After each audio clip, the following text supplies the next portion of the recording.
আপনার ব্রেইন আপনাকে মিথ্যা কথা বলছে, এটা আপনি যত না অ্যাট্রাকটিভ তার থেকে অনেক বেশি অ্যাট্রাকটিভ আপনার কাছে আপনাকে রিপ্রেজেন্ট করে।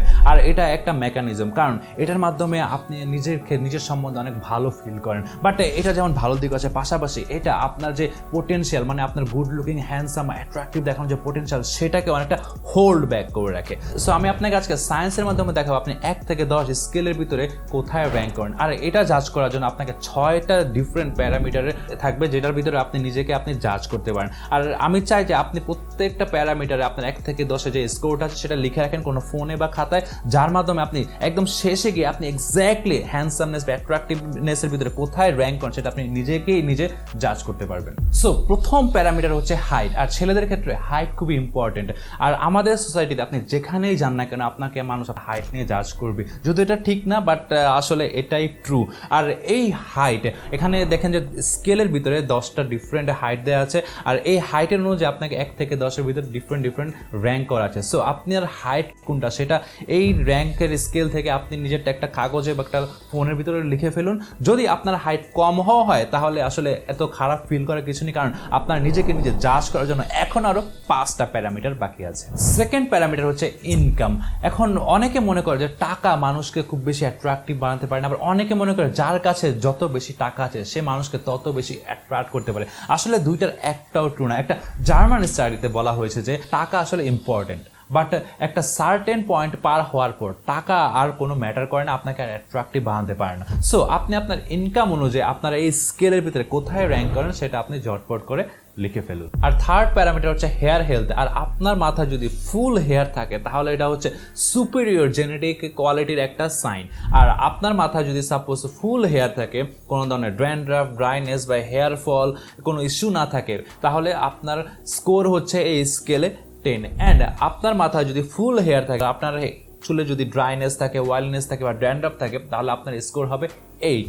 আর আপনার মাথায় যদি ফুল হেয়ার থাকা সত্ত্বেও আপনার সামনে দিয়ে যদি রিসিডিং হেয়ারলাইন থাকে এখানে, তাহলে আপনার স্কোর হবে হচ্ছে 6। অ্যান্ড আপনার হেয়ার যদি আস্তে আস্তে থিনিং হয়ে থাকে, এমন থিনিং হয় যে আপনার স্ক্যাল্প দেখা যায়, তাহলে আপনার স্কোর 4 হবে। অ্যান্ড আপনার মাথায় যদি ক্রাউন এরিয়াতে সম্পূর্ণ বল্ড থাকে, তাহলে আপনার স্কোর হবে হচ্ছে 2, কারণ আপনাকে তখন এজ বেশি লাগার শুরু করবে। সো এখন আপনার যদি হেয়ার রিলেটেড সমস্যার জন্য কোনো শ্যাম্পু চান, তাহলে আপনি আজকে স্পন্সর রাইসা মার্ট থেকে আপনারা শোমি স্ক্যান হেয়ার গ্রো এই শ্যাম্পুটা ইউজ করতে পারেন। এটার বেস্ট পার্ট হচ্ছে এটা আপনার মাথায় যদি সিভিয়ার হেয়ার ফল থাকে বা হেয়ার ফল রিলেটেড কোনো সমস্যা থাকে, সেটা দূর করার পাশাপাশি আপনার মাথার স্ক্যাল্পে নতুন হেয়ার গ্রো করতে সাহায্য করবে। পাশাপাশি আপনার মাথায় যদি ড্র্যান্ড্রাফের সমস্যা থাকে, অনেকের মাথায় আছে যে অনেক বেশি ড্র্যান্ড্রাফের সমস্যা, ইচিনেস হয়, সেই ড্র্যান্ড্রাফের সমস্যাও এই হেয়ার শ্যাম্পুটা আপনার মাথা থেকে দূর করতে সাহায্য করবে। আর শোমি স্ক্যান হেয়ার গ্রো এই শ্যাম্পুটার হচ্ছে সম্পূর্ণ ন্যাচারাল একটা শ্যাম্পু, মানে এটার ভিতরে কোনো হার্মফুল ইনগ্রিডিয়েন্টস নেই। এটার যে মেইন ইনগ্রিডিয়েন্টসগুলো সেগুলো হচ্ছে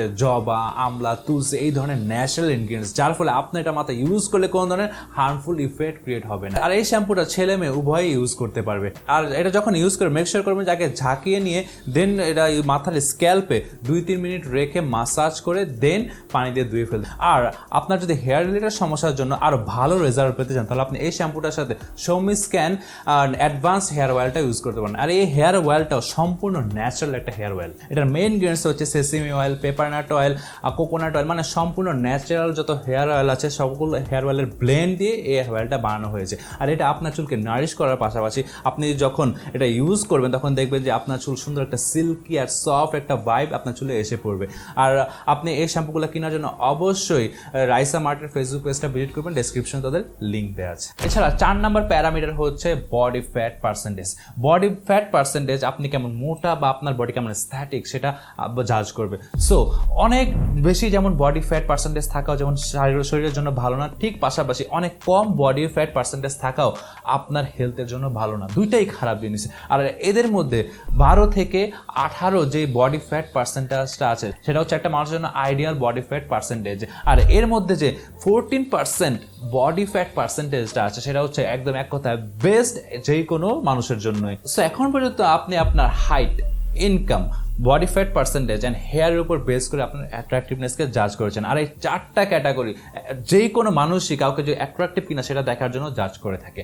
আর এখনও এমন 2টা ক্যাটাগরি আছে যা অনেকে চিন্তাও করে না যে এটার উপরে বেস করে একটা মানুষের অ্যাট্রাকটিভনেসকে জাজ করা উচিত, যা আসলে আপনার ওভারঅল যে অ্যাট্রাকটিভনেসটা আছে এই 2টা ক্যাটাগরি আপনাকে অনেক অনেক ইনফ্লুয়েন্সিয়াল ওয়েতে কাজ করে। এর মধ্যে 5 নম্বর প্যারামিটারটা হচ্ছে কনফিডেন্স। যেই কোনো সিচুয়েশনে আপনার বেস্ট ফ্রেন্ড হিসাবে কাজ করবে, বাট কনফিডেন্ট আসলে এক্স্যাক্টলি প্রপার ওয়েতে জাজ করার কোনো ওয়ে নেই। সো আপনি আপনার এই কনফিডেন্স লেভেল জাজ করার জন্য একটা সিম্পল একটা টেস্ট করতে পারেন। সাপোজ আপনি চিন্তা করেন যে আপনি কোনো ক্রাউডেড এরিয়াতে যখন হাঁটেন, তখন যদি আপনি হাঁটার সময় নিচের দিকে তাকিয়ে হাঁটেন, তাহলে আপনার কনফিডেন্স লেভেল হচ্ছে 2.5।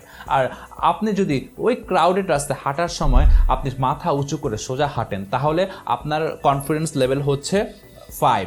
আর আপনি যদি সেই রাস্তায় হাঁটার সময় কোনো অপরিচিত লোকের সাথে দেখা হয়ে যায় এবং বা অপরিচিত যে কোনো লোকের সাথে কথা বলতে যান, তখন যদি আপনি তার সাথে আই কন্ট্যাক্ট করে কথা বলতে পারেন, তাহলে আপনার স্কোর হবে হচ্ছে 7.5। আর আপনি যদি সেই অপরিচিত লোকের সাথে, মানে একদম চিনি না এমন অপরিচিত লোকের সাথে যেই কোনো জায়গায় যেই কোনো সিচুয়েশনে একদম আড্ডা জমিয়ে ফেলতে পারেন, মানে খুব ইজিলি মিশে যেতে পারেন, তাহলে আপনার কনফিডেন্স লেভেলের স্কোর হচ্ছে 10। পরবর্তী প্যারামিটার নাম হচ্ছে ফেসিয়াল সিমেট্রি। আর আপনার ফেস যত বেশি সিমেট্রিক্যাল হবে তত বেশি অ্যাট্রাকটিভ আপনাকে লাগবে। আর এই ফেসিয়াল সিমেট্রি জাজ করার জন্য আপনি এই pretyscale.com এই ওয়েবসাইটটা যেতে পারেন। সেখানে গেলেই আপনি আপনার পিসি বা আপনার ফোন দিয়ে একটা সেলফি নেবেন। সেই সেলফি নেওয়ার পর দেখবেন যে সেখানে কিছু ইনস্ট্রাকশন আসবে, সেগুলো ফলো করবেন এবং সেখানে যেই লাইনগুলো আপনাকে যেখানে রাখতে বলবে সেই এক্স্যাক্ট জায়গায় যদি আপনি রাখেন, তাহলে আপনাকে তারা একটা স্কোর দিবে এবং সেই স্কোর আপনি এখানে কোন পয়েন্টের, এই স্কেলের কোন পয়েন্টের সাথে ম্যাচ করে সেটা অনুযায়ী আপনি আপনার ফেসিয়াল সিমেট্রিকে আপনি র্যাঙ্ক করতে পারেন 1 to 10 এর উপরে। সো এখন যেহেতু আপনি 6টা প্যারামিটারের উপর বেস করে নিজের অ্যাট্রাকটিভনেসকে জাজ করেছেন, তাই সেটার যে স্কোরগুলো আছে সেগুলো সব যোগ করে 6 দিয়ে ভাগ করেন এবং ভাগ করার পর যে এক্স্যাক্ট নাম্বারটা আসবে সেটাই হচ্ছে আপনার অ্যাট্রাকটিভনেস যে আছে তার এক্স্যাক্ট নাম্বার। সো আপনার স্কোর যদি কম হয় তাহলে আসলে এখানে খারাপ ফিল করা কিছু নেই, কারণ এগুলো খুব সিম্পল জিনিস। আপনি ডে টু ডে চেষ্টা করলে প্রত্যেকটা জিনিসই আপনি ইজিলি ইমপ্রুভ করতে পারবেন।